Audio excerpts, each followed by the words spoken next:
Hey everyone, friends, welcome to the Weaver channel. Today I'll show you a quick guide on using Notion. So you've opened the program and the main thing we need to do is create our own workspace.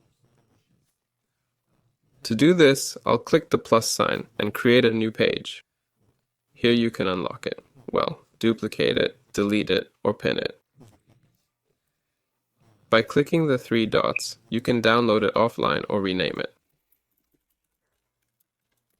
For example, my week, right? And add what we need here. Well, let's start with text. You can add a list too. Then you can add a quote here and so on.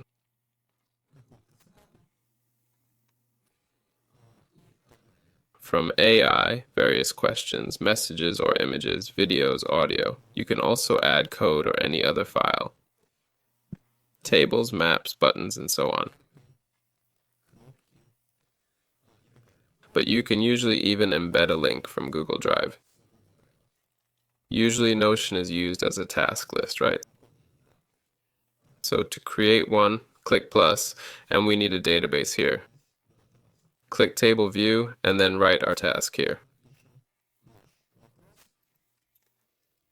Right, so what we'll be working with here is status, person, and phone.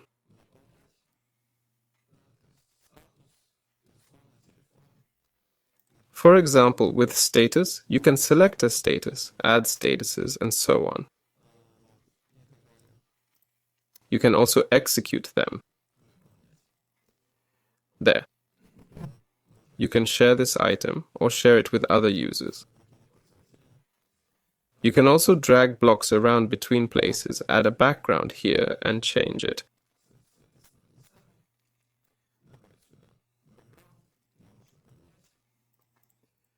You can also add an icon here. There. Add a comment if you'll have several people using this item.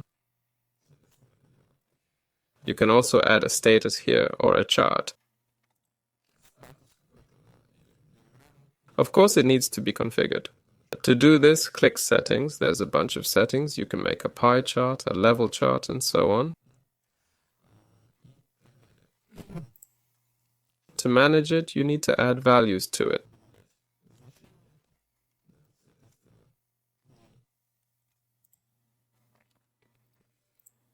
There. There are also a bunch of other settings for the chart itself.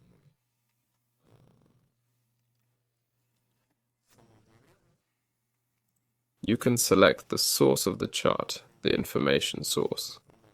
Here, for example, your database or this to-do list, right? So I selected this sheet as the data source for this diagram.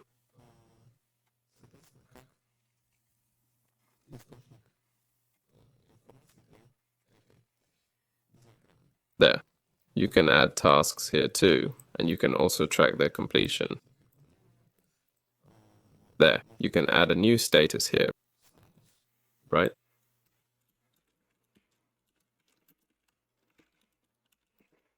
There. And so on. Here you can click the plus sign to add a checkbox, completed or not completed, and so on. That's it for now. Hope this helped you out a bit. Here you can find everything you've deleted. In the settings here, you can change the program's appearance, language, and so on. This was Weller. See you all later.